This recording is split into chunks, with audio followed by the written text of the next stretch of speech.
سیدنا علی رضی اللہ عنہ کے پوتے ہیں حسن بن علی رضی اللہ عنہ۔ حسن رضی اللہ عنہ جو نواسہ رسول ہیں ان کے بیٹے ہیں حسن، ان کا نام بھی حسن تھا، والد کا نام بھی حسن تھا۔ ان کے سامنے کسی نے کہا کہ علی خلیفہ بلا فصل ہیں۔ انہوں نے کہا بالکل غلط کہتے ہو، اگر رسول اللہ صلی اللہ علیہ وسلم نے میرے دادا علی رضی اللہ عنہ کو خلیفہ مقرر کیا ہوتا تو پھر علی رضی اللہ عنہ اس کے لیے کوشش کرتے، اس کے لیے محنت کرتے، اس کے لیے ہر قوت سے ٹکرا جاتے۔ تم یہ کہنا چاہتے ہو کہ میرے دادا علی رضی اللہ عنہ رسول اللہ صلی اللہ علیہ وسلم کے فرامین کو چھوڑ گئے تھے؟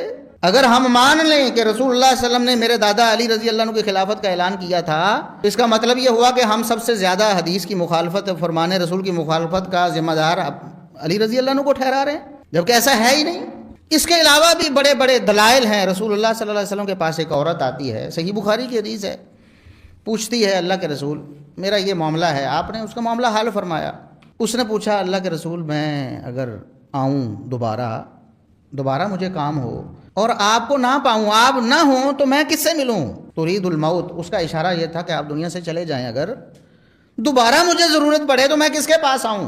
تو رسول اللہ صلی اللہ علیہ وسلم نے فرمایا فَإِن لَمْ تَجِدِينِي فَأْتِ أَبَا بَكْرٍ، اگر دنیا میں نہ رہوں اور تمہیں کوئی کام ہو، دوبارہ آنا ہو، تو تم نے ابو بکر کے پاس آنا ہے۔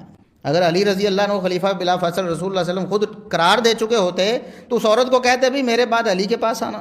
یعنی بالکل باطل مقدمہ ہے، جھوٹ پر کھڑا ہے، اس کی کوئی حقیقت نہیں۔ رسول اللہ صلی اللہ علیہ وسلم کے بعد سب سے پہلے خلیفہ بغیر فاصلے کے وہ سیدنا ابو بکر صدیق رضی اللہ عنہ، اور خود سیدنا علی رضی اللہ عنہ اس کے اقراری تھے۔ وہ تو سیدنا ابو بکر رضی اللہ عنہ کی خلافت، سیدنا عمر رضی اللہ عنہ کی خلافت، سیدنا عثمان رضی اللہ عنہ کی خلافت کو نہ صرف مانتے تھے بلکہ ان کی اقتداء کو اللہ رب العزت کی رضا سمجھتے تھے۔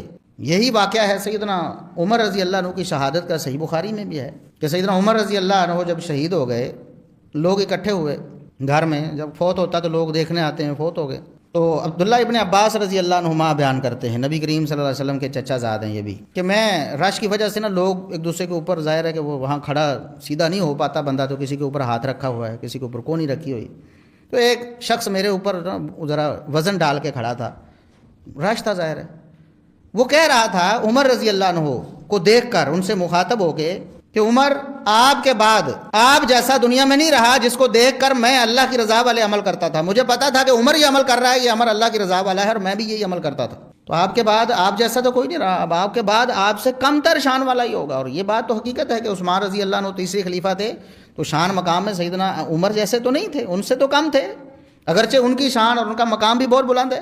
یہ سیدنا علی رضی اللہ عنہ، اور پوچھا گیا ان کے بیٹے سیدنا علی رضی اللہ عنہ کے اپنے بیٹے، یہ بھی صحیح بخاری کی حدیث ہے، محمد بن حنفیہ، وہ کہتے ہیں ابا جان مجھے یہ تو بتائیں کہ رسول اللہ صلی اللہ علیہ وسلم کے بعد سب سے اعلیٰ اور افضل کون ہے؟ رسول اللہ صلی اللہ علیہ وسلم کے بعد سب سے افضل کون ہے اس امت میں؟ فرمایا ابو بکر ہیں۔ پوچھا پھر کون ہے؟ فرمایا عمر بن خطاب ہیں۔ تو محمد بن حنفیہ کہتے ہیں مجھے پتا تھا کہ میں تیسری بار پوچھوں گا تو نام کس کا آنا ہے، ترتیب یہی تھی، اللہ نے لگائی، رسول اللہ صلی اللہ علیہ وسلم نے لگائی، مومنوں نے لگائی، سب یہی کہتے تھے، تو مجھے پتا تھا کہ یہی جواب آنا ہے۔ میرے بابا نے بھی یہی کہنا ہے کہ پھر عثمان ہے۔ تو کہتے میں نے ذرا الفاظ بدلے، میں نے الفاظ بدل کے کہا کہ پھر تو آپ ہی ہیں نا۔ یہ نہیں پوچھا کہ پھر کون، کہا کہ عمر رضی اللہ عنہ کے بعد تو آپ ہی ہیں نا۔ فرمایا نہیں، وما انا الا رجل من المسلمین، عثمان ان کے مقابلے میں بھی ایک محکوم، ایک عام رعایا ہوں، وہ حکمران ہے، خلیفہ ہے۔ تو اس لیے یہ سارا مقدمہ جو غدیر خم کا بنایا ہے کہ خلافت بلا فصل کا اعلان ہوا ہے، یہ بالکل غلط ہے اور جھوٹ پر مبنی